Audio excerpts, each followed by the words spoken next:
തന്റെ കയ്യിൽ നിന്ന് കഞ്ചാവ് കണ്ടെടുത്തിട്ടില്ലെന്ന് പത്തനംതിട്ടയിൽ ബി.ജെ.പി. വിട്ടു CPM-ൽ ചേർന്ന യദു കൃഷ്ണൻ.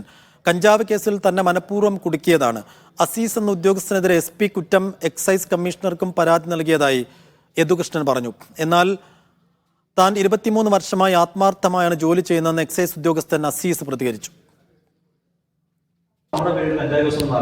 അങ്ങനെ ഒരു കേസ് ഇതുവരെ നിലവിൽ ആർക്കും നോക്കാം. എൻ്റെ പേരിൽ അങ്ങനെ കേസ് കൊണ്ടല്ലേ എന്നെ ഇങ്ങനെ പിടിക്കേണ്ട ആവശ്യമുള്ളൂ. ഒരു കേസും ഇല്ലാതെ എന്നെ വന്ന് പിടിച്ചുകൊണ്ട് പോയതാണ്. എന്നിട്ട് എന്നെ കൊണ്ട് ഒപ്പി ഇടിപ്പിച്ചിട്ട് ഈ കേസേ ഉള്ളൂ, ആ തെറ്റി അടിച്ചാൽ അതിന് പറഞ്ഞിട്ട് പറഞ്ഞു.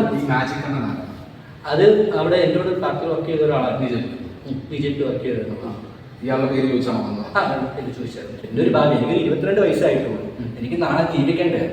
എന്നെ കുറിച്ച് ഇങ്ങനെയൊക്കെ ഒരു വാർത്ത വന്നതിന് എനിക്ക് ജീവിക്കാൻ പറ്റും. പരാതി കൊടുത്തിട്ടുണ്ട് നിയമപരമായിട്ട്. എന്തായാലും തെളിയുള്ളൂ. എൻ്റെ അങ്ങനെ ഒരു സാധനം പിടിച്ചിട്ടില്ല. എനിക്ക് നല്ല പൂർണ്ണ വിശ്വാസമുണ്ട്. പൂർണ്ണ വിശ്വാസത്തോടെ ഇരിക്കുമ്പം എന്നെ പിടിക്കാത്തതിന്റെ പേരിൽ ഞാൻ ഒരിക്കലും കുറ്റക്കാരാ സംഭവിക്കത്തില്ല, ഏറ്റെടുക്കത്തില്ല. ഈ വീഡിയോ ഇല്ല, എന്നോട് അവിടെ വെച്ച് പാടത്ത് വെച്ച് എൻ്റെ ഒരു ഫോട്ടോ എടുത്തത്, ഒരു ഫോട്ടോ എടുത്തിട്ടുണ്ട്. അത് ഉണ്ട്, ആ ഒരു ഫോട്ടോ മാത്രമുണ്ട്. ഞാനിപ്പോൾ 23 വർഷമായിട്ട് എക്സൈസിലുണ്ട്. ഞാൻ മുഖ്യമന്ത്രി മെഡൽ 2 വർഷം എനിക്ക് കിട്ടിയായിരുന്നു. ഒരുപാട് ഗുഡ് സർവീസ് സെൻറ്റർ കിട്ടിയിട്ടുണ്ട്.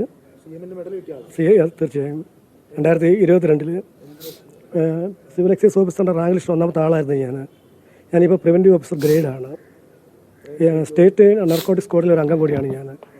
തിരുവനന്തപുരം മുതൽ കാസർഗോഡ് വരെ പോയിരുന്ന കേസുകൾ അന്വേഷിക്കാനും കേസുകൾ കണ്ടെടുക്കാനും ഓഫീസർമാരെ സഹായിക്കുന്ന ഒരു ജോലി കൂടെ എനിക്കുണ്ട് സ്റ്റേറ്റിൻ്റെ ഭാഗമായിട്ട്. വരികയൊന്നുമില്ല, നമുക്കൊരു വരികയില്ല. നമ്മൾ അവിടെ പോയി കാണുന്ന സാറ് കൂടെ പോയി കണ്ടു, അങ്ങനെ എടുത്താണ് കേസുകൾ. നമുക്ക് ആരോടും ഒരനുഭവമില്ല, പരിചയവുമില്ല, അറിയത്തുമില്ല. കണ്ട കാര്യം കണ്ട പോലെ മാസ്റ്ററിലുണ്ടത്. നമുക്ക് രാഷ്ട്രീയം സർക്കാർ ഉദ്യോഗസ്ഥന് രാഷ്ട്രീയം പാടില്ല. പിന്നെ ഓരോരുത്തർക്കും ഓരോ ഇതുണ്ടാവില്ല അവരുടെ മനസ്സിൽ, അത് മനസ്സിലുണ്ടാവും, അത്രയേ ഉള്ളൂ.